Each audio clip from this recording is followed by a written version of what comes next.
अभी रात के गहरे सन्नाटे में सूरज की रोशनी पूरी तरह से खत्म हो चुकी थी।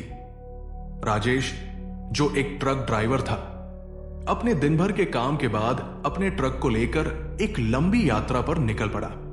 उसकी मंजिल काफी दूर थी और उसे यह सफर अकेले ही तय करना था।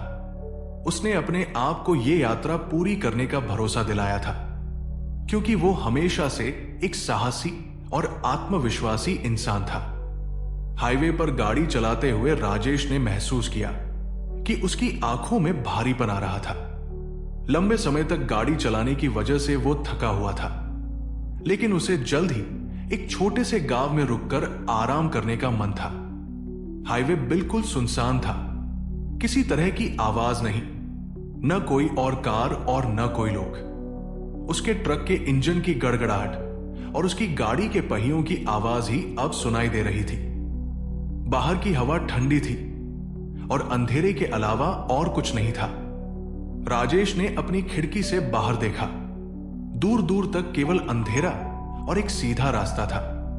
अचानक उसने महसूस किया कि एक और गाड़ी बहुत दूर से उसकी तरफ आ रही थी।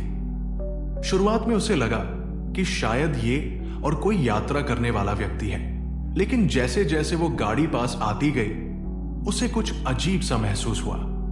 गाड़ी के हेडलाइट्स नहीं जल रहे थे और न ही उसके इंजन की आवाज सुनाई दे रही थी। यह गाड़ी बिल्कुल शांत थी, जैसे किसी अदृश्य ताकत से चल रही हो। राजेश ने घबराकर और ध्यान से पीछे देखा। वो गाड़ी अब तक लगातार उसकी कार के पीछे चल रही थी, पर कोई आवाज नहीं आ रही थी। यह घटना राजेश को एक अजीब घबराहट में डाल रही थी। उसने गाड़ी की रफ्तार बढ़ा दी, लेकिन वो अजनबी गाड़ी भी उसी गति से उसके पीछे चल रही थी, जैसे वो एक अदृश्य ताकत से घिर गया हो। राजेश ने खिड़की से बाहर झांकते हुए यह सोचने की कोशिश की कि क्या यह सिर्फ उसकी थकान का नतीजा है या कुछ और है। सड़क पर धीरे धीरे डर का माहौल बनता गया। हवा ठंडी और कटीली हो गई, जैसे कोई अदृश्य शीतल बर्फ हवा उसके शरीर को सहलाती हो। उसकी आंखों के सामने के हेडलाइट्स की चमक और गाड़ी की आवाजें अब चुप हो चुकी थी। उसकी घबराहट और बढ़ गई। वो अब हर समय अपनी मिरर में देखता, लेकिन वो गाड़ी कभी उसकी आंखों से ओझल नहीं हो रही थी। फिर अचानक गाड़ी के इंजन में कुछ आवाज आई और उसकी हेडलाइट्स मध्यम होने लगी। राजेश ने जल्दी से गाड़ी को धीमा किया, लेकिन फिर भी वो गाड़ी उसके ठीक पीछे खड़ी रही। फिर उसने एक और प्रयास किया, गाड़ी को और तेज चलाने की, ताकि वो उस अजनबी गाड़ी से पीछा छुड़ा सके। लेकिन ये गाड़ी उसके पीछे पूरी तरह से उसी गति से दौड़ती रही, जैसे उसका पीछा किया जा रहा हो। सड़क के किनारे कुछ खाली स्थानों को देखकर राजेश ने गाड़ी रोकने का मन बनाया। वो सोच रहा था कि शायद वो उस गाड़ी से सामना करे और देखे कि क्या हो रहा है। लेकिन जैसे ही उसने गाड़ी रोकी, वो अजनबी गाड़ी बिना रुके तेजी से उसके पास से गुजर गई। उसे यह देखकर सच्चाई का अंदाजा हुआ। यह गाड़ी सामान्य नहीं थी। यह कोई शापित गाड़ी थी जो उसकी उपस्थिति से बुरी तरह जुड़ी हुई थी। राजेश ने अब महसूस किया कि वो किसी अदृश्य शक्ति से घिरा हुआ है और यह शक्ति उसे कहीं ना कहीं घेरने के लिए तैयार है। अचानक वो अजनबी गाड़ी उसके बगल में आकर रुक गई। हेडलाइट्स की चकाचौंध से उसकी आंखें चौंधिया गई। लेकिन जब उसने झांक कर देखा तो वो हैरान रह गया। गाड़ी की ड्राइवर सीट खाली थी। राजेश अब घबराकर गाड़ी को तेजी से चलाने लगा, लेकिन वो गाड़ी लगातार उसके साथ चल रही थी, जैसे एक अदृश्य हाथ उसे पकड़कर अपनी ओर खींच रहा हो। अब वो स्थिति उससे बाहर होती जा रही थी। फिर अचानक उसकी कार की इंजन बंद हो गई। वो रुककर गाड़ी में बैठा, अपनी सोच से बाहर निकलने की कोशिश कर रहा था, लेकिन अब वो पूरी तरह से अकेला था।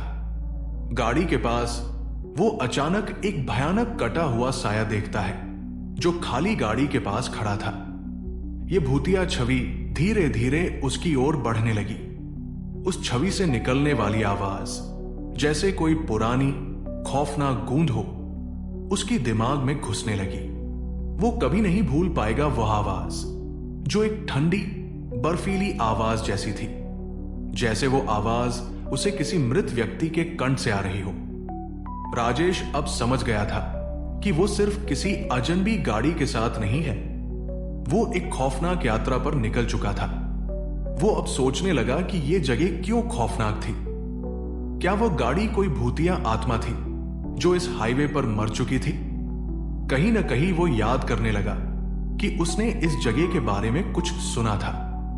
लोगों के द्वारा सुनाई गई कहानी की यादें उसके दिमाग में गूंज रही थी। कुछ साल पहले इस हाईवे पर एक भयंकर दुर्घटना हुई थी।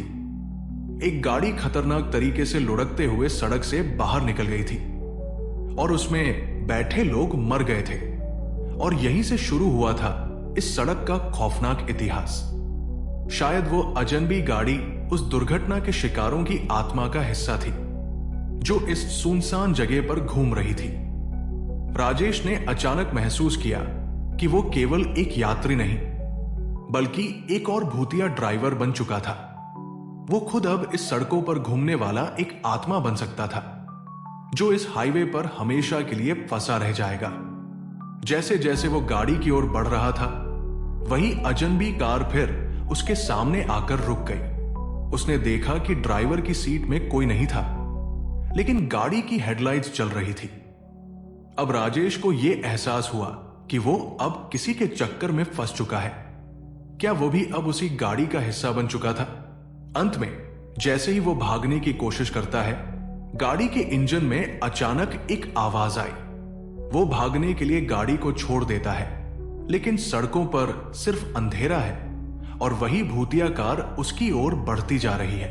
राजेश को अब यह समझ आ गया था कि वो इस हाईवे के रहस्यमय अंधेरे में हमेशा के लिए फंस चुका है। उसकी आंखों में उस गाड़ी का खौफनाक चेहरा और उसकी हेडलाइट्स की चमक घुस गई थी। कहानी खत्म होती है, लेकिन यह सवाल छोड़ जाती है, क्या राजेश उस भूतिया कार से बच सका, या क्या वो अब भी उसी हाईवे पर फंसा हुआ है, उस रहस्यमय गाड़ी के साथ जो उसे हर समय अपनी ओर खींच रही है?